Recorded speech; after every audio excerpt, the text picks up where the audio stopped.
Chris Landry talking college football. We're getting some NFL segment 2, Monday edition of the program. Find him on X at Landry Football, LandryFootball.com. Chris, yeah, we were joking. I say joking. It's not a joking manner when you say your conference could implode.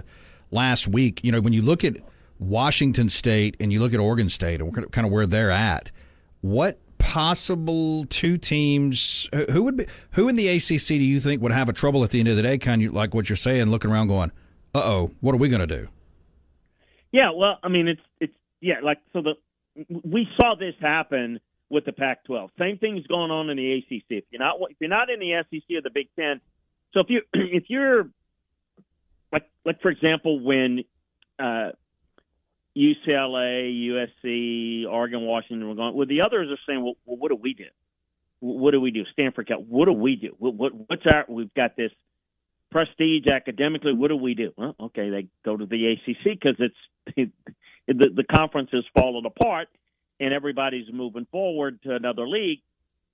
But if you're unfortunate to be Washington State or Oregon State, I hate to put it this way, but nobody really wants them. So you're trying to fight for the best of what you have. So that's what's going to happen is the top of the ACC is going to try to find a better deal for themselves. And, I think that one thing that might be interesting is, and that's the reason why Stanford and Cal were brought in. Not because they were Stanford and Cal, they brought anything of value to the ACC other than numbers. Remember, there's a clause in the rights of the grant of rights agreement that if the conference has to stay, the ACC has to stay at a certain number, or if they go below, then the grant of rights are null and void. So they brought in Stanford and Cal to bolster up the numbers because they thought they would lose a couple. It still keeps them where they can hold the others feet to the fire. But what if they get in unison and leave? That could be a problem. But then again, if you think about it, well, who in unison is going to leave?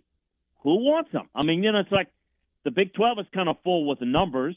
You certainly, the SEC or the Big 10 is not going to want some of the mid-level ACC schools. So I think a lot of them are stuck.